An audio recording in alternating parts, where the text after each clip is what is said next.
નમસ્કાર, આપનું હાર્દિક સ્વાગત છે એજ્યુકેશન ગુજરાત ચેનલમાં. આજે આપણે ધોરણ 6ના ગણિત વિષયનો 10મો પાઠ ઘાત અને ઘાતાંક આ પાઠના સ્વાધ્યાયપોથીનું સંપૂર્ણ સોલ્યુશન વિડીયો માધ્યમ શીખવાને. ચેનલ પર નવા હોય ચેનલ સબસ્ક્રાઈબ કરો, વિડીયો લાઈક શેર કરો. સૌથી પહેલાં આપણે ખાલી જગ્યાઓ છે, નીચેના સંખ્યાની વ્યસ્ત સંખ્યા લખવાની છે. તો વ્યસ્ત એટલે શું છે જોવો તમે. તો કે એ છે, દાખલા એ, તો એનું વ્યસ્ત શું થશે? 1/a. દાખલા 1/b છે, તો એનું વ્યસ્ત થશે b. એ જ રીતના અહીંયા જો તમે 2/4 છે, તો એનું વ્યસ્ત કરવું હોય તો એનું વ્યસ્ત કરવું હોય તો શું થાય? 1/2/4 થાય. પણ એને જ આપણે એકની ઉપર લઈ જાય એટલે શું છે? 2/4 થઈ જશે, માઇનસ. કેવું થઈ જશે? માઇનસ. બરાબર. એટલે 2/4 છે એ માઇનસ થઈ જાય એટલે વ્યસ્ત થઈ ગઈ. 7/-2 હતી તો શું છે? 7/2. 5/5 હતી 5/-5 થઈ ગઈ. 100/10 હતી 100/-10 થઈ ગઈ. હવે અહીં છેદમાં લખ્યું છે જો, તો એ અંશમાં જ એટલે 5/3 થઈ ગઈ. આ રીતના. રેડી? ઓલું ડાયરેક્ટ આ રીતના થાય. જ્યારે 1/છેદમાંથી ડાયરેક્ટ આ લખવું હોય તો આ રીતના થશે. રેડી? 5/-4 છે તો 5/4 થાય. 1/8/4 છે તો 8/4 થશે.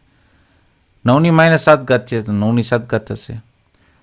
1/10/-3 છે. જો અંશમાં ગયો તો 10/-3 જ રહી છે, વ્યસ્ત કર્યું એટલે. આ 3ની અંશમાં વહી જાય, 3/2 અને છેદમાં આવશે 2.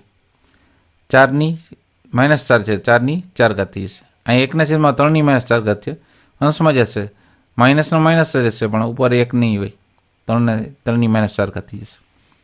પછી વિસ્તૃત સંખ્યામાં લખો તો આપણે પહેલાં 2 લખવાના, એના ગુણકમાં 10/3. શું કામે? 1, 2 અને 3. હવે 10/3 એટલે શું થશે? તો કે 10/3 એટલે આપણે લખીએ ને આ રીતના કન્સિડર કરીએ કે 10 × 10 × 10 એટલે કે 1000 થયા. બરાબર? 1000 એટલે 10/3 થઈ. તો આ સ્થાન કયું છે? બીજું 2 છે એ 1000ના સ્થાન છે ને, તો 2 × 10/3. પછી સરવાળા નિશાની 4 × 10/2 એટલે 2 ઘાત એટલે 10 ને 10 100. આ 100ના સ્થાને છે એટલે વત્તા 3 × 10/1 એટલે 30 થયા. અને 5 છે એટલે 10/0. 0 ઘાત એટલે શું થાય? 1. 10/0 કોઈ પણ 0 ઘાત કરો એટલે 1 થઈ જાય. તો 5 × 1 = 5. રેડી? એ જ રીતના દરેકની અહીંયા વિસ્તૃત સંખ્યા લખેલી છે, તમે લખી લેજો. હવે જો પોઈન્ટની પાછળ હોય ને તો માઇનસ થતો જાય. જો 10/-1. પછી આ 3 છે ને, જો એ શતાંશ, આ દશાંશ, પછી શતાંશ અને આ સહસ્ત્રાંશ કહેવાય. આ શતાંશના સ્થાને છે તો 3ની શું થઈ? 10/-2. આ સહસ્ત્રાંશના સ્થાને છે એટલે 6 × 10/-3 થાય. હજી અહીંયા 8 વધ દાખલા તરીકે તો 8 × 10/-4 થાય. ઓકે. પછી ઘાતાંકના નિયમો છે અહીંયા ખાસ. આ 6 છે નિયમ કરી લેવા કમ્પ્લીટ. આને આધારિત દાખલા છે બધા. આ પહેલું શું કીધું? સાદુરૂપ આપો અને પરિણામના ઘાતાંક સ્વરૂપ દર્શાવો. હવે અહીંયા જે કૌંસ ખુલે છે તે -3/6 હશે અને છેદમાં 5/6 થઈ જશે. સીધું આપણે કરવું હોય તો થઈ શકે, 5/6 આ ઉડી જાય તો -3/6 થાય ને. તો -1/6 આપી અને 3/6. તો -1 ને હવે જે ઘાત એની બેકી સંખ્યા હશે ને તો આધાર છે ને એ પ્લસ થઈ જશે. કારણ કે કઈ રીતના? જો -1 છે એ તમે 6 વાર ગુણાકાર કરશો, આ રીતે 4, પછી 5 ને 6 વાર, તો શું થશે? આ ઘન થઈ ગયા, આ ઘન થઈ ગયા અને આ ઘન થઈ ગયા એટલે શું થઈ ગયું? +1 થઈ ગયો. 3/6 × 1 એટલે 3/6.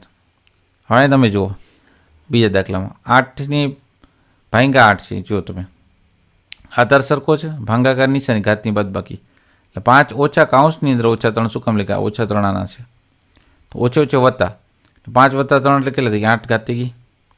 8/8 ગુણકમાં 8/2.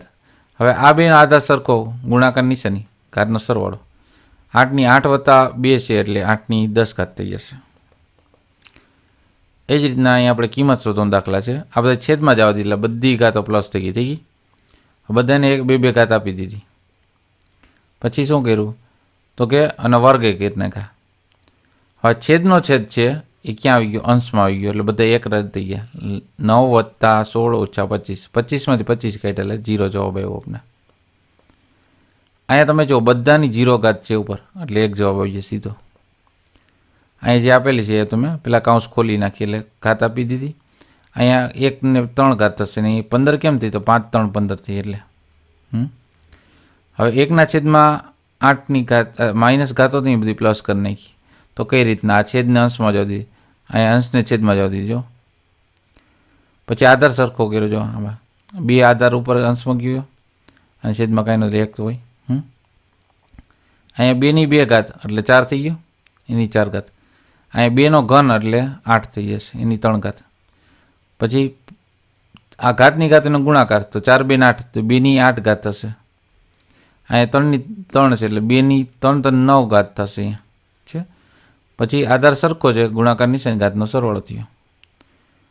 પછી 15ની 2ની 15 ઘાત અને છેદમાં 2ની 17 ઘાત. હવે નાનો મોટા પાસે જાય એટલે ઉપર કાંઈ નહીં વધે એટલે 1 વધશે.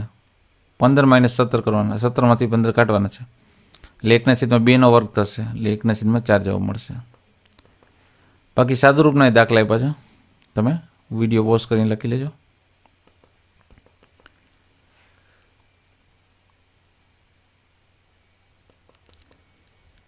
પછી માગ્યા મુજબ જવાબ છે.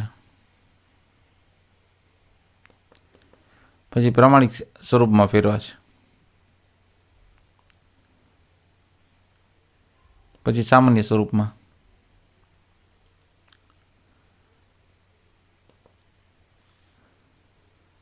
નેક્સ્ટ ત્રીજો દાખલો પણ છે રીતના.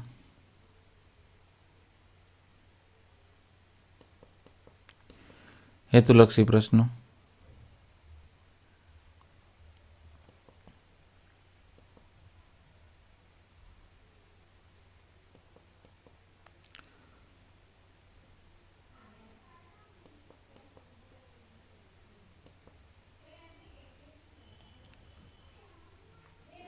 સેકન્ડ પ્રશ્ન છે ખાલી જગ્યા પૂરોનો.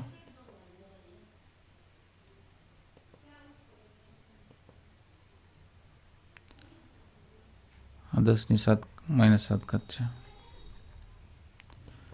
ત્રીજો પ્રશ્ન છે ખરા ખોટાનો. ખરા ખોટાના દાખલા પછી હવે ખરા ખોટામાં બધા આપણે વિડીયો પોસ્ટ કરીને લખી લઈએ. ચોથું છે જોડકા જોડો. તો આ તો આપણે આ પાઠનું સ્વાધ્યાય પોથીનું સોલ્યુશન જોતા રહો. એજ્યુકેશન ગુજરાતી ચેનલ શીખતા રહો. થેન્ક યુ, આભાર.